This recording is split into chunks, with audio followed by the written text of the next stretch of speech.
So చూడండి, ఈ రోజు మనం సెకండ్ యూనిట్ ని స్టార్ట్ చేస్తున్నాం. మనం విద్యా తత్వశాస్త్రం అనేటటువంటి సెకండ్ చాప్టర్ మనం ఈ రోజు డిస్కస్ చేద్దాం. దీంట్లో ప్రతిరోజు కూడా ఈ రోజు చెప్పినటువంటి టాపిక్ కు సంబంధించినటువంటి ప్రాక్టీస్ బిట్లు కూడా ఉంటాయండి. మీకు రేపు ఈ రోజు ఈ టాపిక్ డిస్కస్ చేసిన తర్వాత రేపు దీని మీద మనకి ప్రాక్టీస్ బిట్లు కూడా నేను అప్లోడ్ చేస్తాను. మీరు వీటికి ఆన్సర్ చేయండి. సో మీ అందరికి కూడా రెగ్యులర్ గా ఈ పర్స్పెక్టివ్స్ ఇన్ ఎడ్యుకేషన్ అనేది మీరు ఖచ్చితంగా మీరు చదివినట్లయితే మీకు మంచి రిజల్ట్ అనేది ఉంటుంది. ఎందుకంటే మనకి జాబ్ ని డిసైడ్ చేయాలి అంటే each and every one mark కూడా మనకి చాలా చాలా ఇంపార్టెంట్. మరి అట్లా ఇంపార్టెంట్ అయినటువంటి ఈ పర్స్పెక్టివ్స్ ఇన్ ఎడ్యుకేషన్ అనేది ఒక సముద్రం లాగా కనిపిస్తుంది. సో మరి దీన్ని చదవడానికి కూడా చాలా ఇబ్బందికరంగా ఉంటది. మిగిలినటువంటి సైకాలజీ చదివినట్లుగా దీన్ని మనం చదవడానికి అంత ఇంట్రెస్ట్ అనేది ఉండదు. ఇది మొత్తం జనరల్ గా ఉంటుంది సబ్జెక్టు. సో కాబట్టి మరి మనం ఏం చేయాలి అంటే చూడండి, రెగ్యులర్ గా రోజుకి ఒక టాపిక్ చదువుకొని పర్ఫెక్ట్ గా ఆ టాపిక్ కు సంబంధించినటువంటి కంప్లీట్ అనాలిసిస్ చేసి చదువుకున్నట్లయితే, ప్రాక్టీస్ వీటిని చేసినట్లయితే మనకి దీంట్లో మంచి స్కోర్ చేయడానికి అవకాశం ఉంటుంది. సో కాబట్టి మనం రెగ్యులర్ గా రోజుకు ఒక టాపిక్ తీసుకున్నామండి. ఈ రోజు ప్రతిరోజు ఒక టాపిక్ అనేది ఉంటుంది. ఖచ్చితంగా మనం లైవ్ లో ఒక టాపిక్ ని తీసుకున్నాం, దాని మీద పూర్తిగా అనాలిసిస్ చేసి నేర్చుకున్నాం. తర్వాత వీటికి సంబంధించినటువంటి ప్రాక్టీస్ వీటిని కూడా చేసుకున్నట్లయితే మీకు దాదాపు ఒక నెల రోజుల్లోనే మనం ఈ పర్స్పెక్టివ్స్ ఇన్ ఎడ్యుకేషన్ సంబంధించినటువంటి కంప్లీట్ గా మీకు అర్థమయ్యేది కనిపిస్తుంది. మీకు గతంలో చూడ మన సైకాలజీ కూడా దాదాపు చాలా రకాలైనటువంటి టాపిక్స్ ని మనం నేర్చుకోవటం జరిగింది. వాటి మీద చాలా రకాలైనటువంటి ప్రాక్టీస్ బిట్లు కూడా నేర్చుకోవటం జరిగింది. మనకి ఇంకా కొన్ని టాపిక్స్ మిగిలిపోవటం జరిగింది సైకాలజీలో. ఆ మిగిలిపోయినటువంటి టాపిక్స్ కూడా మధ్య మధ్యలో మనం కవర్ చేద్దాం. కాబట్టి లైవ్ లోకి వచ్చినటువంటి మిత్రులు కృష్ణమూర్తి గారు, నాగ గారు, నెక్స్ట్ కొండల నందగోపాల్ గారు, పద్మ గారు, అందరికీ గుడ్ ఈవినింగ్ అండి. మీకు ఇవన్నీ కూడా కొన్ని కోర్స్ కూడా ప్రిపేర్ చేయడం జరిగింది, అందుకే కొంచెం లేట్ అయింది. కాబట్టి మీకు దీంట్లో చాలా మంది శాస్త్రవేత్తలు వాళ్ళు చెప్పినటువంటి నిర్వచనాలు అనేవి ఉంటాయి. అసలు క్వశ్చన్ ఎట్లా వస్తుంది ఏంటి అనేది మనం ఇక్కడ కంప్లీట్ గా మీ అందరికి కూడా బాగా అర్థమయ్యేటట్లు ఇక్కడ మనం డిస్కస్ చేద్దామండి. సో ఇక లేట్ లేకుండా మనం ఈ టాపిక్ లోకి వెళ్ళిపోదాం. నాగమణి గారు, good evening sir. Biology 10th class sir, please చెప్పండి. ఓకే అండి, 10th క్లాస్ కూడా మనం ఆల్రెడీ ప్రిపేర్ చేశాను దీనికి సంబంధించింది మనకి. ఎందుకంటే ఇప్పుడు రేపు మనం దాన్ని చేద్దాం. ఒకవేళ సాధ్యం కాకపోతే మనకి ఆఫ్లైన్ లోనైనా వీడియోని రెగ్యులర్ గా మీకు అప్లోడ్ చేస్తానండి. దాన్ని ఆల్రెడీ ప్రిపేర్ చేసి ఉంచాను దానికి. కాబట్టి మనకి పర్స్పెక్టివ్స్ ఇన్ ఎడ్యుకేషన్ దీన్ని చేసి దాంతో పాటు మనకి ఒక వీడియో దాన్ని కూడా మనకి లైవ్ కాకుండా మామూలుగా వీడియో రూపంలో దాన్ని చేద్దామనే ఆలోచన ఉంది. కాబట్టి మీకు రెగ్యులర్ గా మీకు ఒక దీనికి సంబంధించినటువంటి బయాలజీ సంబంధించినటువంటి క్లాస్ అనేది రెగ్యులర్ గా ఉంటుందండి. రేపు దాన్ని నేను వీడియో రూపంలో మీకు అప్లోడ్ చేస్తాను. రెగ్యులర్ గా మీకు ఒక క్లాస్ అనేది మినిమం ఒక 30 నుంచి 45 మినిట్స్ ఒక వీడియో అనేది మీకు రెగ్యులర్ గా బయాలజీకి సంబంధించింది కూడా మీకు ఉంటుంది. ఓకే అండి, మనం ఇక లైవ్ ని స్టార్ట్ చేద్దాం.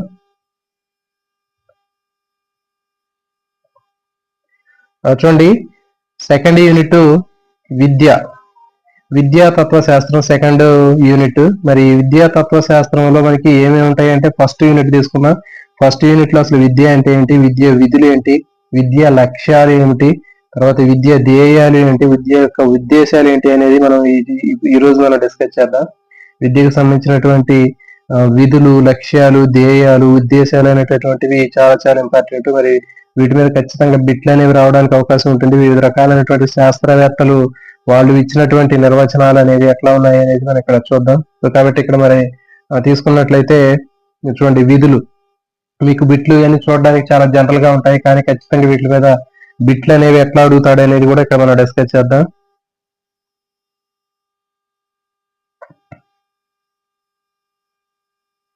చూడండి, విధులు.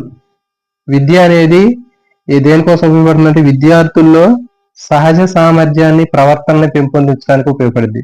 విద్యార్థుల్లో సహజ సామర్థ్యాన్ని ప్రవర్తన పెంపొందించడానికి, సంపూర్ణ మూర్తిమత్వాన్ని పెంపొందించడానికి, అంటే సర్వాంగీణ వికాసాన్ని పెంపొందించడానికి ఇది ఉపయోగపడుతుంది. తర్వాత విద్యార్థిలో భావి జీవనం వర్తమానానికి సిద్ధం చేయడానికి ఉపయోగపడుతుంది. విద్యార్థి భావి జీవితాన్ని తయారు చేయడానికి, వర్తమానానికి ఇది సిద్ధం చేయడానికి ఉపయోగపడుతుంది. నెక్స్ట్, పౌరసత్వ లక్షణాలు, సాంస్కృతిక విలువల్ని పెంపొందించడానికి కూడా ఇది విద్య అనేది ఉపయోగపడుతుంది.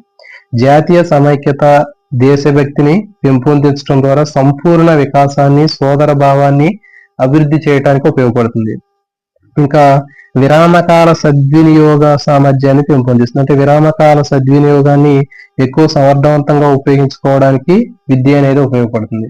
తర్వాత నైతిక సామాజిక విలువలను పెంపొందించడానికి ఉపయోగపడుతుంది. నాయకత్వ లక్షణాలని అభివృద్ధి చేయడానికి ఉపయోగపడుతుంది.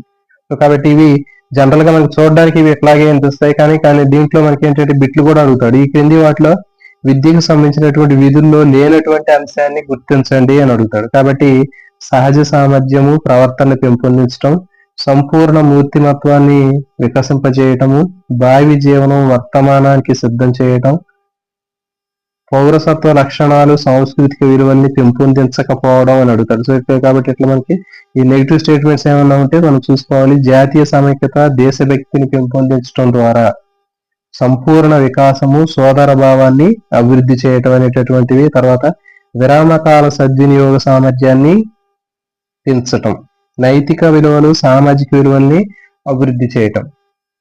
సో ఇవి దీనికి సంబంధించినటువంటి విధులు. కాబట్టి ఈ విధులు మనం 1-2 సార్లు మనం చదువుకున్నట్లయితే ఖచ్చితంగా వీటిలో ఎలాంటి బిట్ అడిగినా కానీ మనకి జనరల్ గా ఉంటాయి. కొన్ని లేనటువంటి అంశాలు అడగడానికి అవకాశం ఉంటుంది. కానిది, లేనిది అనేటటువంటిది కొన్ని యాడ్ చేసి ఇస్తాడు. నెక్స్ట్ మరి విద్య అనేటటువంటిది తీసుకున్నట్లయితే విద్య అనేది ఏంటి అంటే ఒక విద్య అనే సంస్కృత పదం నుంచి వచ్చింది. విద్య అనేది దేని నుంచి వచ్చిందంటే విద్య అనేటటువంటి పదము విద్య అనే సంస్కృత పదం నుంచి వచ్చింది.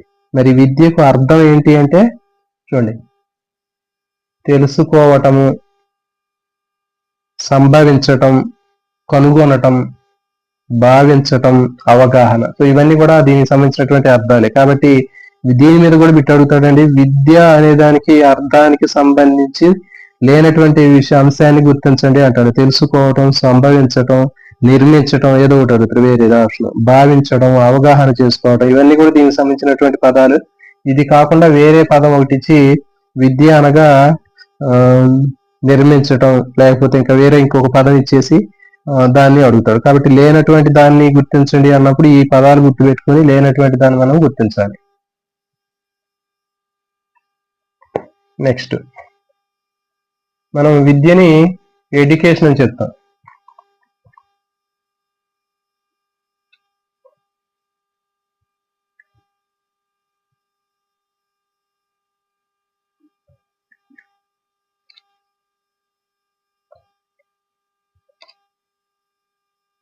చూడండి,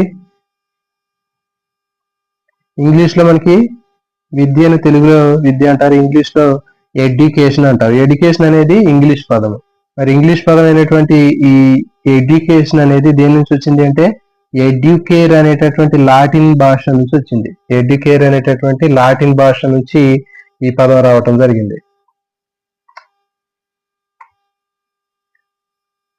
గుర్తుపెట్టుకోండి, ఎడ్యుకేషన్ అనేటటువంటిది ఆంగ్ల పదము.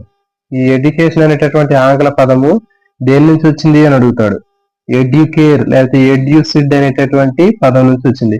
మరి ఎడ్యుకేర్ అనేటటువంటిది ఏ భాషా పదం అంటే లాటిన్ భాషా పదం. లాటిన్ భాష నుంచి వచ్చినటువంటి పదము ఎడ్యుకేర్. ఎడ్యుకేర్ అనేటటువంటి లాటిన్ పదం నుంచి ఎడ్యుకేషన్ అనేటటువంటి ఆంగ్ల పదము రావటం జరిగింది. నెక్స్ట్ మరి విద్యాతత్వ శాస్త్రానికి సంబంధించినటువంటి భావనలు అనేటటువంటి ఎట్లా ఉంటాయో చూద్దాం. దీనికి సంబంధించినటువంటి కాన్సెప్ట్ ఎట్లా ఉంటుందో చూద్దాం. విద్య అనేది లక్ష్యంతో కూడినటువంటి ప్రక్రియ. ఓకే, విద్య అనేది లక్ష్యంతో కూడినటువంటి ప్రక్రియ. లక్ష్యంతో కూడినటువంటి ప్రక్రియ ఏది అంటే విద్య అని మనం ఆన్సర్ చేయాలి. తర్వాత విద్యా లక్ష్యాల్ని నిర్ణయించేది ఏది అంటే తత్వశాస్త్రం. విద్యా లక్ష్యాలను నిర్ణయించేది ఏది అంటే తత్వశాస్త్రము. చూడండి, క్వశ్చన్ ఎట్లా అడుగుతారంటే విద్యా లక్ష్యాలను నిర్ణయించేది ఏది అని అంటాడు. కింద ఆప్షన్స్ లో తత్వశాస్త్రము, సామాజిక శాస్త్రము, లేకపోతే ఇంకా భౌతిక శాస్త్రము, రసాయన శాస్త్రము, తర్వాత విద్యా మనోవిజ్ఞాన శాస్త్రం అంటాడు. సో కాబట్టి విద్యా లక్ష్యాలను నిర్ణయించేది ఏది అంటే తత్వశాస్త్రం అని ఆన్సర్ చేయాలనేది. నెక్స్ట్ విద్యా విలువలకు మాతృక ఏది అని అడుగుతాడు. విద్యా విలువలకు మాతృక ఏది అంటే తత్వశాస్త్రము. కింద ఇచ్చేటటువంటి ఆప్షన్స్ లో తత్వశాస్త్రము, తర్వాత సామాజిక శాస్త్రము, విద్యా మనోవిజ్ఞాన శాస్త్రము, ఇట్లా భౌతిక శాస్త్రం, ఇట్లా మనకి కొన్ని ఆప్షన్స్ ఇస్తాడు. సో కాబట్టి మీకు సరైనటువంటి సమాధానం ఏంటంటే విద్యా విలువలకు మాతృక అనేది తత్వశాస్త్రము.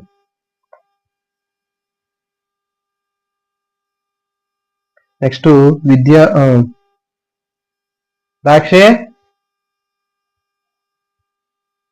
ఉన్నావా ఇట్రా ఒకసారి.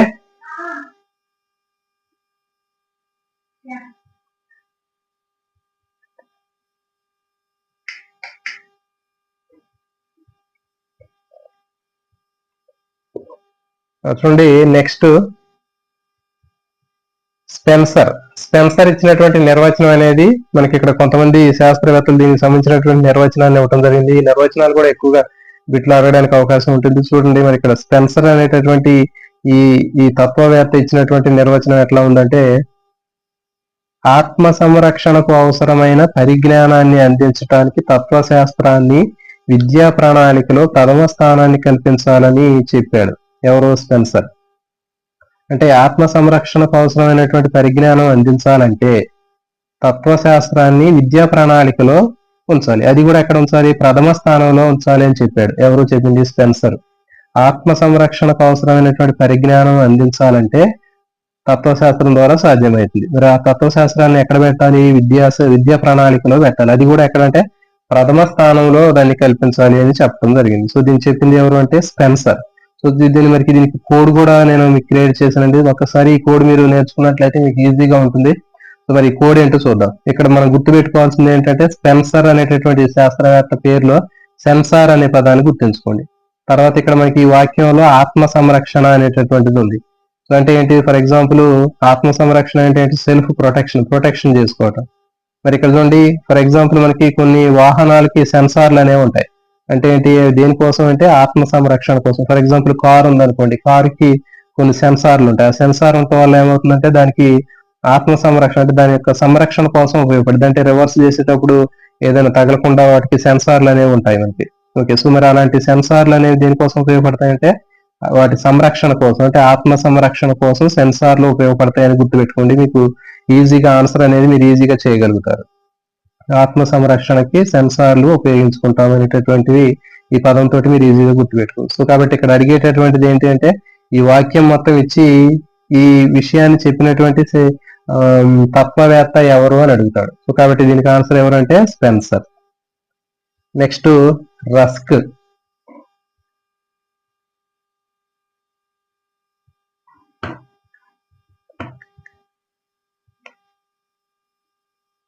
రస్క్ అనేటటువంటి ఈ తత్వవేత్త చెప్పినటువంటి నిర్వచనం తీసుకున్నట్లయితే చూడండి, మరి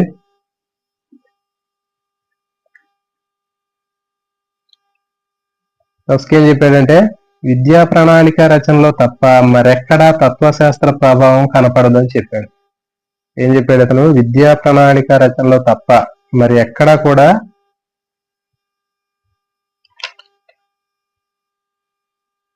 విద్యా ప్రణాళిక రచనలో తప్ప మరెక్కడా కూడా తత్వశాస్త్ర ప్రభావం కనపడదు అని చెప్పాడు. చెప్పింది ఎవరు? రస్క్. మరి దీన్ని ఎట్లా గుర్తుపెట్టుకోవాలి అంటే చూడండి, మరి విద్యా ప్రణాళికల రచనలో తప్ప మరెక్కడా తత్వశాస్త్రం కనపడదు. ఎందుకంటే మరి తత్వశాస్త్రం అనేది చాలా కొంచెం రిస్క్ ఉంటుంది. అది రిస్క్ తో కూడినటువంటిది కాబట్టి అది మనకి ఎక్కడా కనిపించదు అని గుర్తుపెట్టుకోండి. చూడండి, ఇక్కడ తత్వశాస్త్రం అనేది రిస్క్, అంటే తత్వశాస్త్రం కొంచెం తెక్కగా ఉంటుంది, రిస్క్ గా ఉంటుంది కాబట్టి మరి అది ఎక్కడా కనపడదు. అందుకనే మనకి ఎక్కడా కనపడదు అని చెప్పాడు. కాబట్టి రస్క్ అని గుర్తుపెట్టుకోండి. రస్క్ అంటే రిస్క్ అనే పదాన్ని గుర్తుపెట్టుకోండి. ఈ రిస్క్ అనేటటువంటి పేరుతోటి ఏంటి అంటే తత్వశాస్త్రం అనేది రిస్క్ కాబట్టి దాన్ని ఎక్కడా కనపట్లేదు. విద్యా ప్రణాళిక రచనలో తప్ప మరి ఎక్కడా కూడా మరి తత్వశాస్త్రం ప్రభావం అనేది కనపట్లేదు. ఎందుకంటే ఈ తత్వశాస్త్రం అనేది రిస్క్ తో కూడినటువంటిది కాబట్టి మనకి ఎక్కడా కనపట్లేదు. సో ఈజీగా మీరు ఇట్లా కోడ్ని గుర్తుపెట్టుకోండి. నెక్స్ట్ చూడండి, తత్వం లేని విద్య అనేది లక్ష్యం లేనటువంటి పనితో సమానం అని చెప్పొచ్చు. అంటే తత్వం లేనటువంటి విద్య అంటే విద్యను మనం నేర్చుకునేటప్పుడు ఖచ్చితంగా తత్వంతో సంబంధం ఉండాలి. తత్వశాస్త్రము విద్య అనేవి రెండు కూడా ఒకదానితోటి అవినాభావ సంబంధాన్ని కలిగి ఉంటాయి. ఓకే, మరి ఇవి రెండు ఒకదానితోటి అవినాభావ సంబంధాన్ని కలిగి ఉన్నాయి కాబట్టి మరి తత్వం లేకపోతే విద్య అనేది లేదు, విద్య లేకపోతే తత్వం లేదు. కాబట్టి తత్వం లేనటువంటి విద్యను దేంతో పోల్చవచ్చు అంటే లక్ష్యం లేనటువంటి పనితోటి మనం పోల్చవచ్చు. లక్ష్యం లేనటువంటి పనితోటి మనం దీన్ని పోల్చవచ్చు.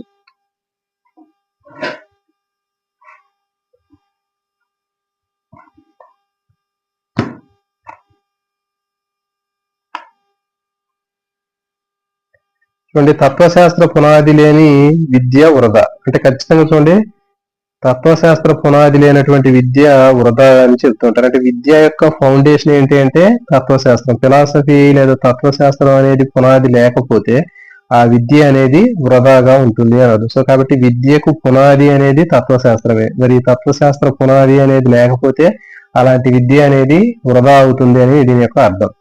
Education without philosophy is blind. Education లేనటువంటి ఫిలాసఫీ అనేది బ్లైండ్.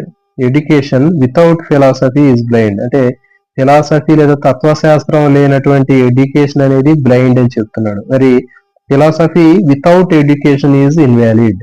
మరి ఫిలాసఫీలో ఎడ్యుకేషన్ లేకపోతే అది ఇన్వాలిడ్ అని చెప్తున్నారు. ఓకే, సో కాబట్టి ఇవి రెండు కూడా గుర్తుపెట్టుకోండి. Education without philosophy is blind.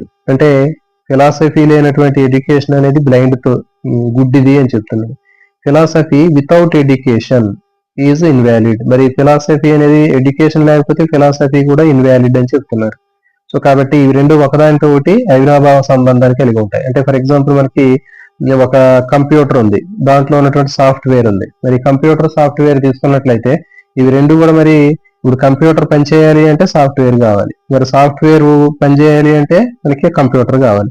కాబట్టి ఇవి రెండు కూడా ఒకదానితో ఒకటి అవినాభావ సంబంధాన్ని కలిగి ఉంటాయి. ఏది తక్కువ ఏది ఎక్కువ అనేది ఉండదు, రెండు కూడా అవి ఒకదానితో ఒకటి సంబంధాన్ని కలిగి ఉంటాయి. ఒకటి లేకపోతే ఇంకోటి ఉండదు. సో కాబట్టి మనకి ఈజీగా ఇక్కడ ఒక కంప్యూటర్ దాంట్లో ఉండే సాఫ్ట్వేర్ ఎట్లా ఉంటుందో, ఒక కంప్యూటర్ సాఫ్ట్వేర్ అనేది లేదనుకోండి, మరి దాంట్లో ఆ కంప్యూటర్ అనేది వృధాగా ఉంటుంది, దాని యొక్క ఉపయోగం ఉండదు. మరి అట్లా అని చెప్పేసి దాంట్లో ఆ సాఫ్ట్వేర్ పనిచేయాలి అంటే ఆ కంప్యూటర్ అనేది ఉండాలి, హార్డ్వేర్ ఉండాలి. సో కాబట్టి అక్కడ హార్డ్వేర్ సాఫ్ట్వేర్ రెండు ఎట్లా ఒకదానితో సంబంధాన్ని కలిగి ఉంటాయి. ఇక్కడ ఎడ్యుకేషన్ అనేది తర్వాత ఈ ఫిలాసఫీ అనేది రెండు కూడా ఒకదానితో ఒకటి సంబంధాన్ని కలిగి ఉంటాయి. మీరు చూడండి, తత్వము విద్య నాణ్యానికి బొమ్మ బొరుసు లాంటివి. అందుకే నేను చెప్తూ ఉంటారు అంటే తత్వశాస్త్రము విద్య రెండు కూడా ఒక నాణ్యానికి బొమ్మ బొరుసు లాంటివి. అంటే ఒక పక్కన బొమ్మ ఉంటది, మనకి ఒక పక్కన బొరుసు ఉంటుంది నాణ్యానికి, కాయిన్కి. అట్లాగే మరి ఒక కాయిన్ తీసుకున్నట్లయితే కాయిన్కి మనకు ఒక పక్కన ఫిలాసఫీ ఉంటుంది, ఇంకో పక్కన ఎడ్యుకేషన్ అనేది ఉంటుంది. సో కాబట్టి ఇవి రెండు కూడా ఒకదానితో ఒకటి అవినాభావ సంబంధాన్ని కలిగి ఉంటాయి. చూడండి, మరి ఇక్కడ తత్వం అనేది ఏంటంటే ఒక లక్ష్యం, ఒక గమ్యం, ఒక టార్గెట్ అది. మరి ఇక్కడ విద్య అనేది ఏంటి అంటే ఆ లక్ష్యాన్ని గమ్యాన్ని సాధించేటటువంటి ఒక సాధనం అది. ఓకే, అంటే ఇది ఒక పరికరం లాంటిది విద్య అనేది. తత్వం అనేది ఒక టార్గెట్, తర్వాత విద్య అనేది ఏంటి అంటే ఆ లక్ష్యాన్ని చేరుకోవడానికి ఉపయోగించేటటువంటి సాధనం. సో ఫర్ ఎగ్జాంపుల్ ఇప్పుడు మనకి మీ లక్ష్యము డిఎస్సి అనుకుందాం. మరి డిఎస్సి అనేది మీ యొక్క లక్ష్యం అనుకుందాం. మరి డిఎస్సి అనేటటువంటి లక్ష్యాన్ని గమ్యాన్ని సాధించాలి అంటే మీరు దేని ద్వారా సాధిస్తున్నారు? ఫర్ ఎగ్జాంపుల్ ఒక ఆన్లైన్ లో యూట్యూబ్ అనేటటువంటి సాధనాన్ని ఫోన్ ఉపయోగించి యూట్యూబ్ లో ఉన్నటువంటి యూట్యూబ్ క్లాసులను ఉపయోగించి మీరు మీ యొక్క గమ్యాన్ని లక్ష్యాన్ని సాధించుకోవటం జరుగుతుంది. సో కాబట్టి ఇక్కడ మీరు ఉపయోగించే సాధనం ఏది అంటే సెల్ ఫోన్. మరి సెల్ ఫోన్ అనేటటువంటి సాధనాన్ని ఉపయోగించి మీరు ఏం చేస్తున్నారు? మీ యొక్క లక్ష్యాన్ని గమ్యాన్ని చేరుకుంటున్నారు ఇక్కడ. ఓకే, మరి ఇక్కడ మీ టార్గెట్ లక్ష్యం లేదా గమ్యం ఏది అంటే డిఎస్సి. సో అట్లాగే ఇక్కడ తత్వం అనేది ఏంటంటే ఒక లక్ష్యము లేదా గమ్యం. మరి లక్ష్యము గమ్యాన్ని చేరుకోవాలి అంటే మనకి ఉపయోగపడేటటువంటి ఒక సాధనం ఏదైతే ఉందో ఆ సాధనమే విద్య.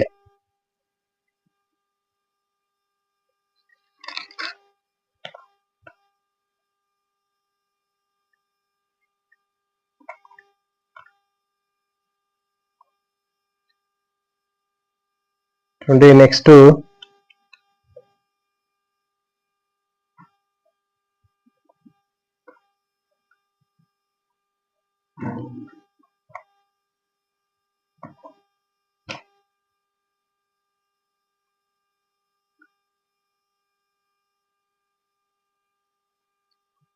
జ్ఞాన సముపార్జన గురించి అధ్యయనం చేసేది తత్వశాస్త్రం.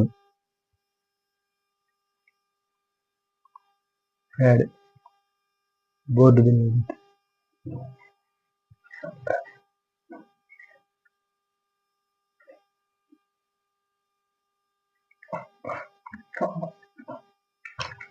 ఓకే,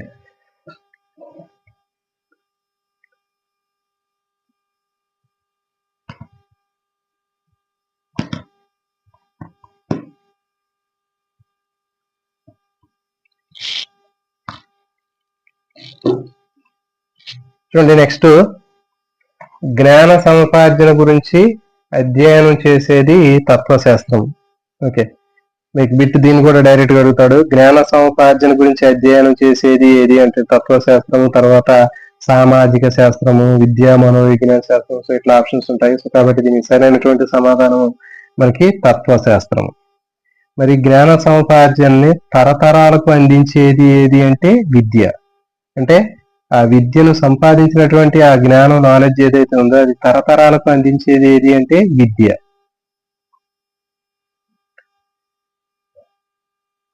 చూడండి, మరి తత్వశాస్త్ర విధానాలు విద్య ద్వారా ఆచరణాత్మకంగా రూపుదిద్దుకుంటాయి. అంటే తత్వశాస్త్రానికి సంబంధించినటువంటి విధానాలు ఏవైతే ఉన్నాయో విద్య ద్వారానే అవి ఆచరణాత్మకంగా రూపుదిద్దుకుంటాయి. అంటే ప్రాక్టికల్ గా ఇవన్నీ కూడా దేని ద్వారా పనిచేస్తూ ఉంటాయి అంటే విద్య ద్వారానే పనిచేస్తుంది. మరి విద్య అనేది లేకపోతే అసలు తత్వశాస్త్ర విధానాలు ఆచరణలో అవి పనిచేయవు. కాబట్టి తత్వశాస్త్రం యొక్క చైతన్య రూపమే విద్య. కాబట్టి ఈ బిట్టు కూడా మీకు ఇట్లా అడగడానికి అవకాశం ఉంటుంది.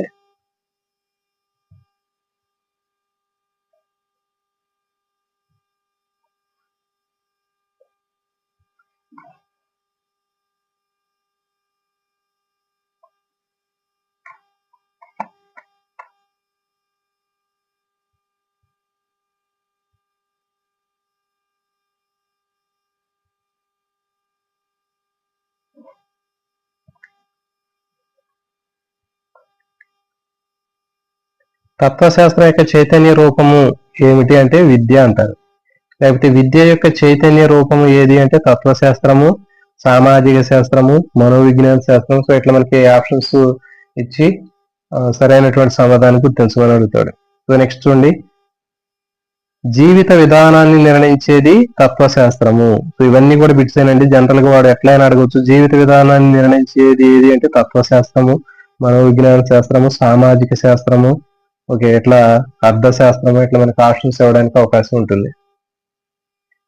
దానికి తగినట్లు వ్యక్తిని తయారు చేసేది విద్య. అంటే జీవిత విధానాన్ని నిర్ణయించేది తత్వం అయితే దానికి తగినట్లుగా వ్యక్తిని తయారు చేసేది విద్య.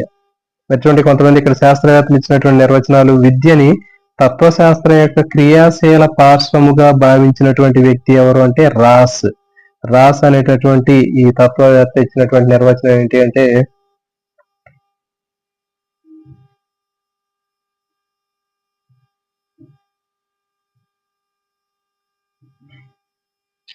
చూడండి, విద్యను తత్వశాస్త్రం యొక్క క్రియాశీల పార్శ్వంగా భావించినటువంటి వ్యక్తి రాస్. ఇతను ఏం చెప్పాడు, దీన్ని మనం ఒక కోడ్ రూపంలో చూసినట్లయితే ఇక్కడ విద్యని తత్వశాస్త్రం యొక్క క్రియాశీల పార్శ్వంగా భావించాడు. అంటే విద్యని తత్వశాస్త్రానికి సంబంధించినటువంటి క్రియాశీలమైనటువంటి పార్శ్వము. అంటే ఫర్ ఎగ్జాంపుల్ చూడండి, విద్యలో తత్వశాస్త్రం ఖచ్చితంగా ఉండాలి. సో కాబట్టి మరి తత్వశాస్త్రం లేకుండా విద్య అనేది ఉండదని చెప్పాం కదా. కాబట్టి మరి ఇక్కడ ఒక తరగతి గదిలో పోయినట్లయితే ఒక తరగతి గదిలో ఒక బోర్డు ఉందనుకుందాం. దాంట్లో మరి తత్వశాస్త్రం అనేటటువంటిది పక్కన ఉంది. ఓకే, పక్కన ఉన్నప్పుడు ఇతను ఏం చేశాడంటే దాన్ని అక్కడ పార్శ్వంగా భావించాడు. అంటే ఇది కూడా ఒక క్రియాశీలమైనటువంటి పార్శ్వంగా భావించి అది అతను రాయటం జరిగింది అక్కడ బోర్డు మీద. ఓకే, కాబట్టి ఇట్లా గుర్తుపెట్టుకోండి, పక్కన రాశాడు. అక్కడ బోర్డు మీద మొత్తం తత్వశాస్త్రం అని రాసి ఉన్నప్పుడు మరి ఇది తత్వశాస్త్రం క్రియాశీలమైనది కాబట్టి అతను ఏం చేశాడంటే దాన్ని చెరిపేయకుండా పక్కన రాశాడు. పార్శ్వం అంటే పక్కన, రాస్ అంటే రాశాడు అని గుర్తుపెట్టుకోండి. సో కాబట్టి మనకి కోడ్ అనేది ఏదో ఒక విధంగా గుర్తుపెట్టుకోవాలి. సో కాబట్టి మనకి ఇక్కడ తత్వశాస్త్రం అని బోర్డు మీద రాసి ఉన్నప్పుడు అతను ఏం చేశాడంటే పక్కన రాశాడు, అది గుర్తుపెట్టుకోండి. నెక్స్ట్, తత్వశాస్త్రం విద్యకు సంబంధించినటువంటి సాధారణ సిద్ధాంతం అని చెప్పింది ఎవరు అంటే జాన్ డూయి. ఓకే, మరి జాన్ డూయి అనేటటువంటి దాంట్లో మనకి డూయి అంటే డై అనేటటువంటి పదాన్ని గుర్తుపెట్టుకుంటే తత్వశాస్త్రానికి సంబంధించి తత్వశాస్త్రం అనేది విద్యకు సంబంధించినటువంటి సాధారణ సిద్ధాంతము. ఓకే, మరి దీన్ని కొన్ని మన జనరల్ గా ఎట్లా అంటే చూడండి, ఇక్కడ మనకి బిట్ అనేది ఇంపార్టెంట్ కాబట్టి మనకి ఇచ్చేటటువంటి బిట్ లో మనం మిస్ కాకుండా ఉండాలంటే మనకి ఏదైనా కొన్ని కోడ్లు అనేవి తప్పనిసరి. సో కాబట్టి ఇక్కడ తత్వశాస్త్రము విద్యకు సంబంధించిన సాధారణ సిద్ధాంతము చెప్పింది జాన్ డూయి. అంటే చూడండి, ఇక్కడ సాధారణంగా చనిపోతూ ఉంటారు. ఎవరు అంటే తాతయ్యలు. అంటే ముస్లిం వాళ్ళు బాగా ఏజ్ అయిపోయిన తర్వాత వాళ్ళు సాధారణంగానే చనిపోతూ ఉంటారు. సో ఇట్లా గుర్తుపెట్టుకోండి. డూయి అంటే డై అని గుర్తుపెట్టుకోండి. తత్వశాస్త్రం అనే దాంట్లో ఇక్కడ తాత అనేటటువంటి పదాన్ని గుర్తుపెట్టుకోండి. సాధారణంగానే చనిపోతూ ఉంటారు తాతయ్యలు అని గుర్తుపెట్టుకోండి ఈజీగా. తత్వశాస్త్రం మానవ జీవితానికి దారి చూపితే ఆ దారిని నిర్మించేది విద్య. చూడండి, తత్వశాస్త్రం అనేది మానవ జీవితానికి దారి చూపించేది ఏది అంటే తత్వశాస్త్రం. మరి ఆ దారిని నిర్మించేది ఏది అంటే విద్య. ఓకే, సో ఈ విధంగా మనకి బిట్లు ప్రతిదీ కూడా అడగడానికి అవకాశం ఉంటుంది. అందుకని చెప్పేసి విద్యను ఏమన్నారంటే అనువర్తిత తత్వశాస్త్రం అని చెప్తారు. విద్యని అనువర్తిత తత్వశాస్త్రం అని పిలుస్తారు. సామాజిక సంస్థ అనేటటువంటి విషయం చెప్పింది చూడండి జాన్ డూయి. ఇది చాలా చాలా ఇంపార్టెంట్. విద్య ఒక సామాజిక సంస్థ అని చెప్పినటువంటి వ్యక్తి జాన్ డూయి.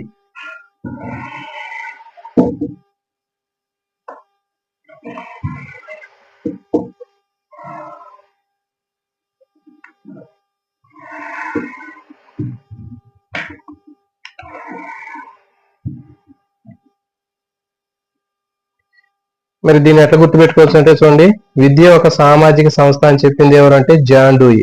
ఇతను ఎందులో చెప్పాడంటే ఇతను రాసినటువంటి గ్రంథం మై పెడగాగిక్